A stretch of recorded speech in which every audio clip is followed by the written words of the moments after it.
Welcome to Kadampa Podcasts. These podcasts offer practical solutions to daily challenges and help guide us to a happier and more peaceful state of mind. In each episode, you will find an extract from a teaching given by one of various Kadampa Buddhist teachers worldwide.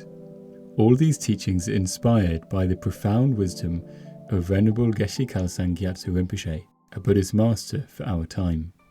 We hope you will enjoy listening.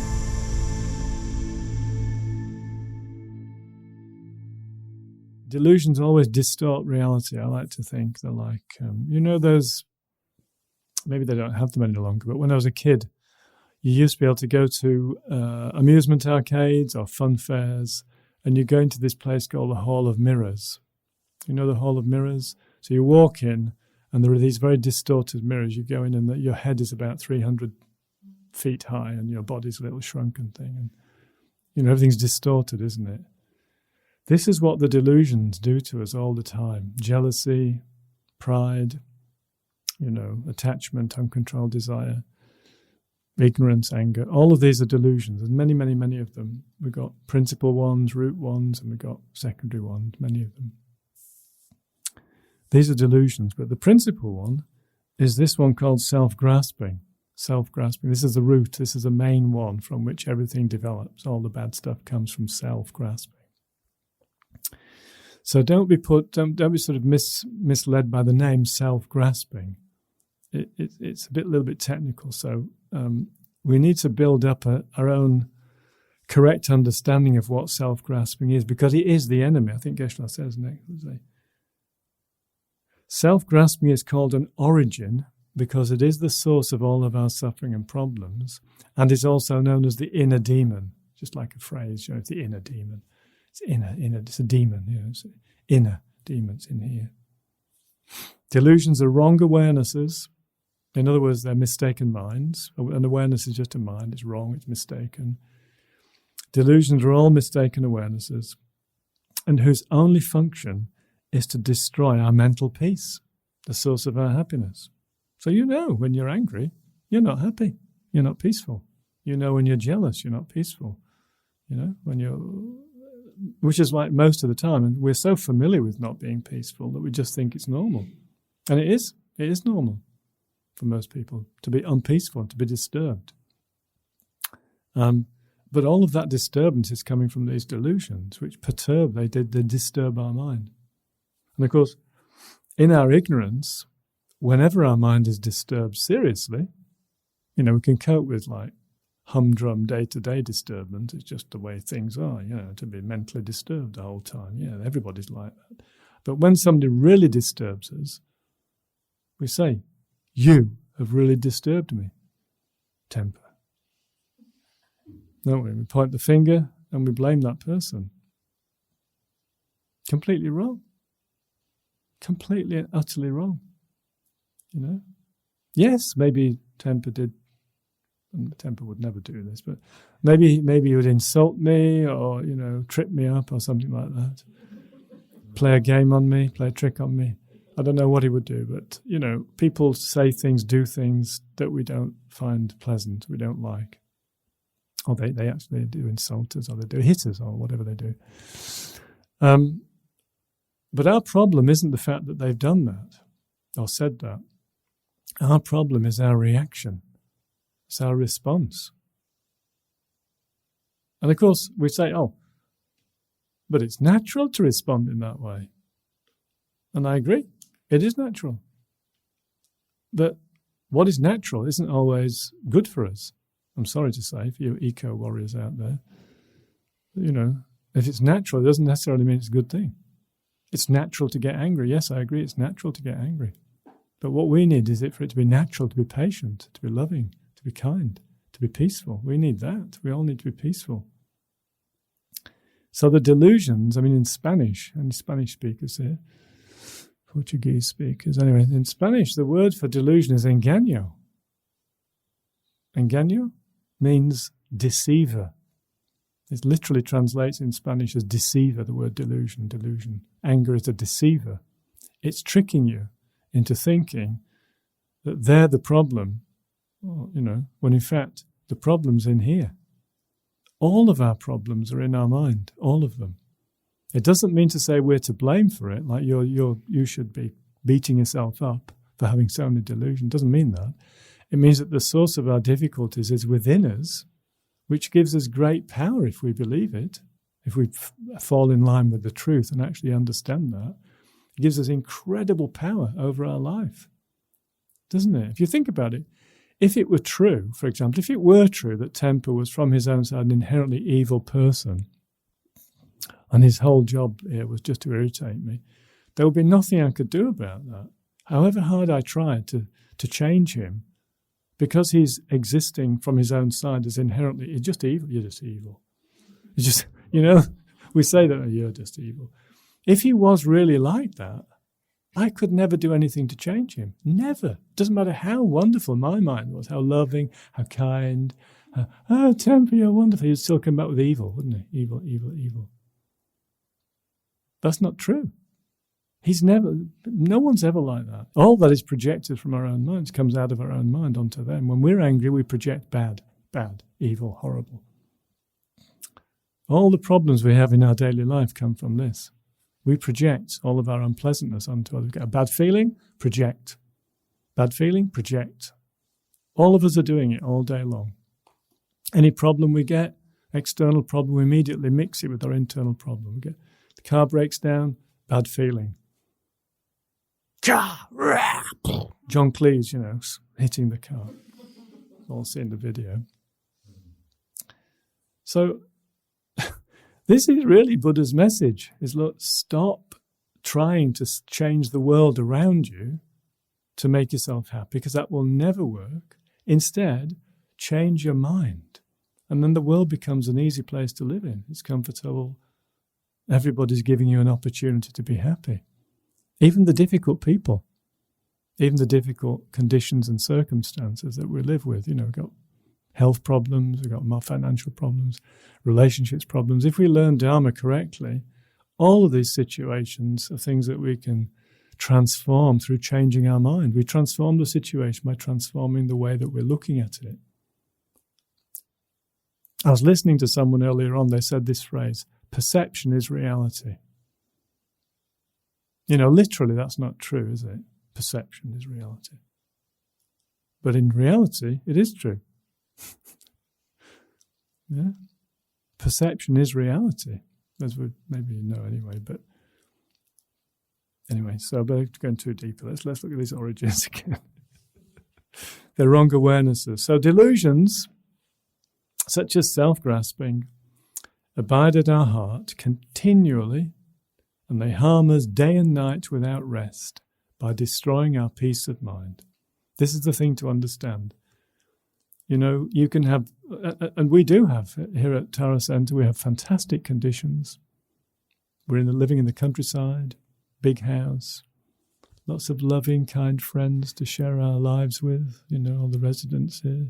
It's true. It's all wonderful. But still, we're not satisfied. Still, we're not happy. Still, we find faults, pick on people. Some of us know very well who gets picked on and who doesn't get picked on. Why are we doing that? Why? Because of these delusions. It's not our fault. Don't blame ourselves for our faults. It's the fault of those delusions, not our fault. Just as, for example, a person who has, somebody's got, let's say, cancer, quite popular, you don't blame the person for their illness, do you? Someone said, I've developed cancer. So it's your fault. No, we never said, I'm sorry, because the person and the disease are two separate things.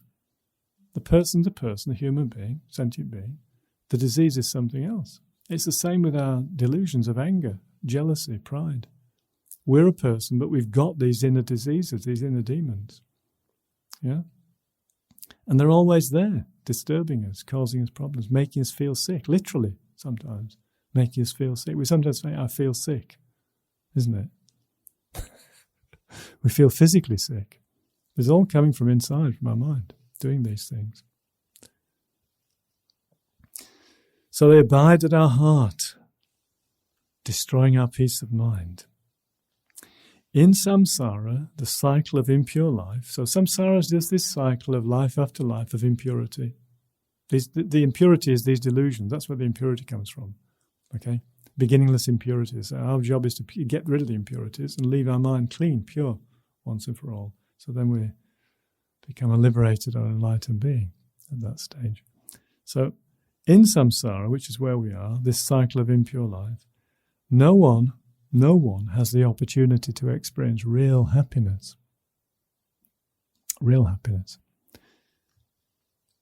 No one has the opportunity to experience real happiness. Yeah.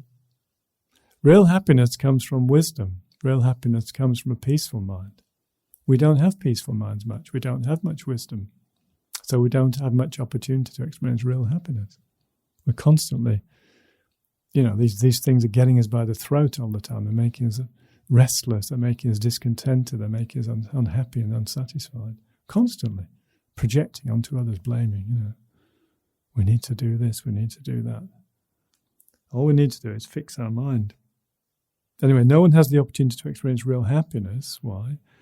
Because their mental peace, the source of their happiness, is continually being destroyed by these inner demons, especially the inner demon of self-grasping ignorance, the root, the source.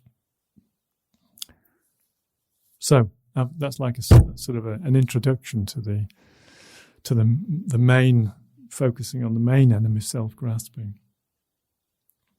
So our self-grasping ignorance is a mind that mistakenly believes that our self, our body, and all the other things that we normally see actually exist. Okay, so this is so difficult for us to understand. I'll just repeat it. Our self-grasping ignorance, it's a mind, it's part of our mind, and it believes mistakenly that our self, our body, and all the other things that we normally see actually exist. So we see many things. We see ourself, we see our body, we see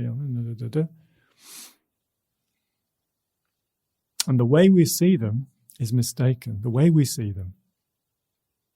The way we see these things is mistaken. The way we see them is mistaken. Yeah? Things, you exist. You are a person, you have a body.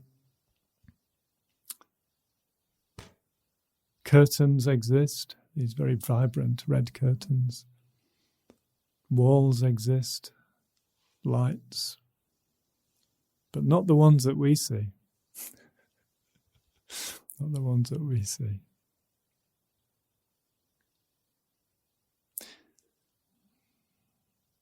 So we have to think about that a long time.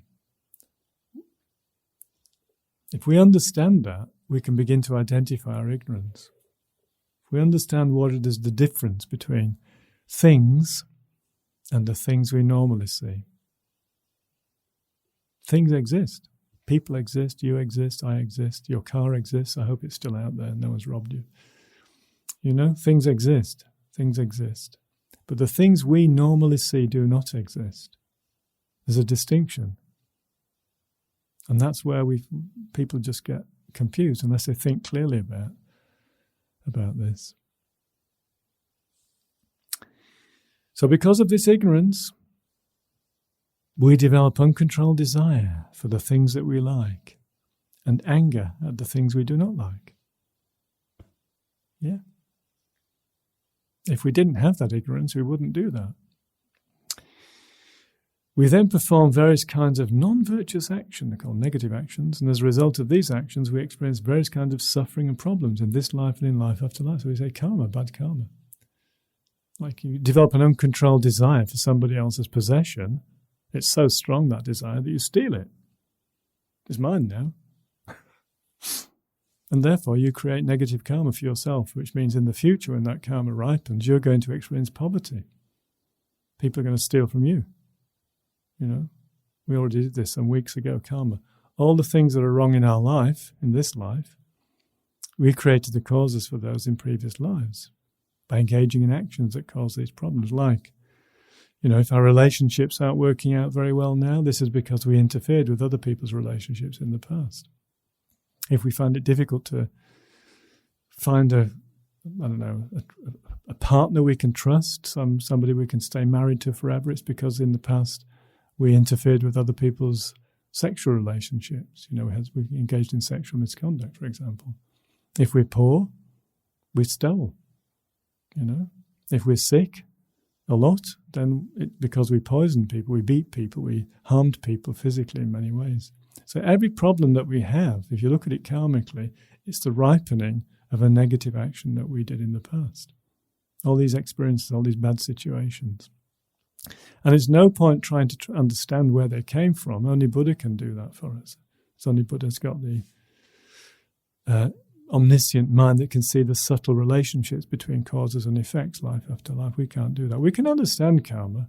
Generally, we can say, if you do bad things, you'll get bad results. If you do good things, good results. So these delusions are the source of our bad karma. It's the delusions that need to be blamed. There's a phrase from the Lojong teachings, Training the Mind, Geshe Cheka, where he says, gather all blame into one. Gather all blame into one. Explicitly, he's talking about the self-cherishing mind, the selfish mind. But that's part of ignorance. What he's meaning is gather all the blame in your life into one thing, your own ignorance of self-grasping. That's the source of all your trouble. That's one thing. It's an inner poison, self-grasping. It causes far greater harm than any outer poison. Far greater harm. Because of being polluted by this inner poison, our mind sees everything in a mistaken way. And because of this, we experience hallucination-like sufferings and problems. Hallucination-like suffering and problems. So when you're suffering, yes, you're suffering. But it's not inherently existent suffering. It doesn't exist in the way it appears to you. It is an hallucination. Yes, you're suffering, you're in pain. The reason we're in pain is because we believe that suffering is true and real, and we grasp at it. Well, it is real, I can feel it. Yeah. Stop believing that it exists in the way that you perceive it, and you won't be in pain. Easy to say, extremely difficult to do. All of Buddha's teachings, when we get to the end, leading up to realizing the ultimate nature of things, emptiness, which is the antidote to ignorance. The antidote to what I'm explaining is the wisdom realizing ultimate truth, emptiness. And as long as we don't do that, for every moment that we're not realizing ultimate truth, emptiness, or even thinking about it, we're suffering. Our mind's disturbed. We're not happy. We've got uncontrolled desire, we've got anger, we've got jealousy, got all these problems going on, these emotional afflictions.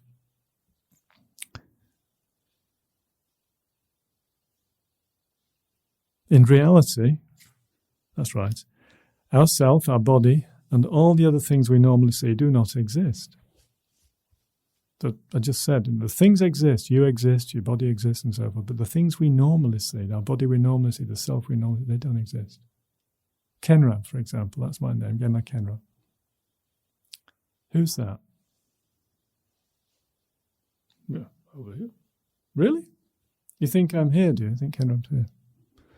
Yes, on one level, on a conventional level, for an ordinary conversation, so we can carry on in society and, do our transactions. I can go to Tesco's and I can get you some rocket salad if you want. We can do all those things by using those names and acting accordingly. But if we try to say, well, where is the rocket salad? Where's Tesco's? It's down there. Where are you? We investigate. We find nothing at all that we can name as that thing. Nothing at all. The object, in fact, turns out finally just to be a name. A name that we're using in a useful way to impute upon a gathering of, in my case, a collection of body and mind. Or Tesco's, a building over there. But if we really search for Tesco's, you won't find it. If you really search for yourself, you won't find it. This is the way things exist. They exist as mere imputations or mere names or mere appearances to our minds. If you feel inspired by this podcast, then dive deeper into timeless wisdom of modern Kadampa Buddhism by following the link in the episode description. We look forward to reconnecting with you in the next episode of Kadampa Podcasts.